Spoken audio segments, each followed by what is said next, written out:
നാട്ടുകാർ പറഞ്ഞു, വീട്ടുകാർ പറഞ്ഞു, എടാ മോനെ ഒറ്റ ഏറ്റെടുക്കണ്ട, എന്നെക്കൊണ്ട് കഴിയൂല. കാരണം ഏക്കർ കണക്കിന് സ്ഥലമാണേ, പിന്നെ ആടെയില്ലാതെ ജീവികളില്ല കേട്ടാ. അതുകൂടാണ്ട് എൻ്റെ മനസ്സും പറഞ്ഞു, ശരിയാണല്ലോ, നമ്മളെല്ലാ തോട്ടവും എടുത്തിട്ടുണ്ട്. തെങ്ങിൻ തോട്ടം, വാഴത്തോട്ടം, അതുപോലുള്ള എല്ലാ തോട്ടം. പക്ഷെ റബ്ബർ തോട്ടം ആദ്യമായിട്ടാണ്. അതും നോക്കിയാൽ കാണാതത്രത്തോളം ദൂരം റബ്ബർ. എത്ര ഏക്കർ ഉണ്ടെന്ന് പോലും ഒരു കണക്കുമില്ല. ഞാനും വിചാരിച്ച് ശരിയാണ്, ഇത് നടക്കാൻ സാധ്യതയില്ല. അങ്ങനെ സ്ഥല ഉടമയോട് ചോദിച്ചു. ഉടമ പറഞ്ഞു, സാധാരണ 3 ആൾ കൂടിയിട്ടാണ് എടുക്കാറ്, നിന്നെക്കൊണ്ട് ഒറ്റക്ക് പറ്റുവാണെങ്കിൽ ചെയ്തോ എന്ന് പറഞ്ഞു. പിന്നെ ആലോചന തുടങ്ങി, ആലോചന. അവസാനം ഒരു തീരുമാനമെടുത്തു. പറ്റൂല എന്നൊരു വാക്ക് പറഞ്ഞാൽ അതങ്ങ് കഴിഞ്ഞു. അഥവാ ഞാൻ ഏറ്റെടുത്ത് എനിക്ക് തീർക്കാൻ പറ്റിയാലോ, പുതിയൊരു ധൈര്യം കിട്ടും. പിന്നെ എത്ര ഏക്കർ സ്ഥലം കാണിച്ചാലും ധൈര്യത്തിലെടുക്കാം. അങ്ങനെ രണ്ടും കൽപ്പിച്ച് ഞാൻ ഏറ്റെടുത്തു. പണി തുടങ്ങി.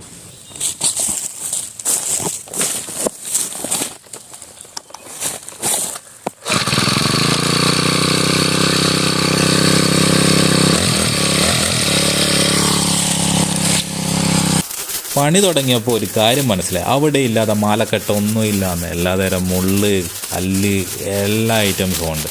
പോരാതെ കടന്നലും തേനീച്ചയും എല്ലാം. ഒരു കടന്നലിൻ്റെ കുത്ത് കിട്ടീന് കേട്ടോ എനിക്ക്.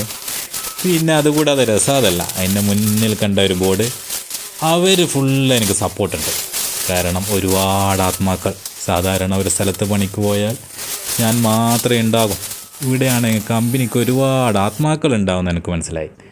പാലമരം കഴിഞ്ഞാൽ പിന്നെ ആത്മാക്കൾക്കിരിക്കാൻ ഏറ്റവും ബെസ്റ്റ് സ്ഥലം റബ്ബറാന്ന് പറയുന്നത് കേട്ടിട്ടുണ്ട്. അതുകൊണ്ടൊരു സമാധാനമുണ്ട്.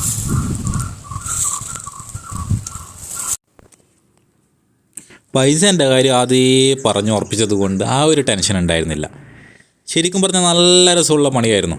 രസമുണ്ടെന്ന് പറഞ്ഞാൽ കഷ്ടപ്പാടില്ല എന്നല്ല കേട്ടോ, നല്ല കഷ്ടപ്പാടായിരുന്നു. കുറേ സമയം ഇരുന്നും കിടന്നും ഒക്കെ ക്ഷീണം മാറ്റിയിട്ട് തന്നെയാണ് പണിയെടുത്തത്. എന്തായാലും അടിപൊളിയായിരുന്നു.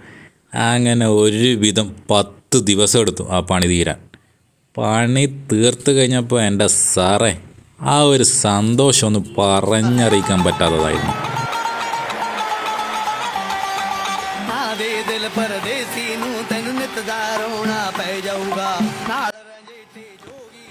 ഇതോടുകൂടി എനിക്കൊരു കാര്യം മനസ്സിലായി.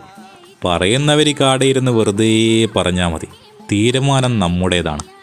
ശരിയായ തീരുമാനമെടുത്താൽ അത് വിജയിക്കുക തന്നെ ചെയ്യും.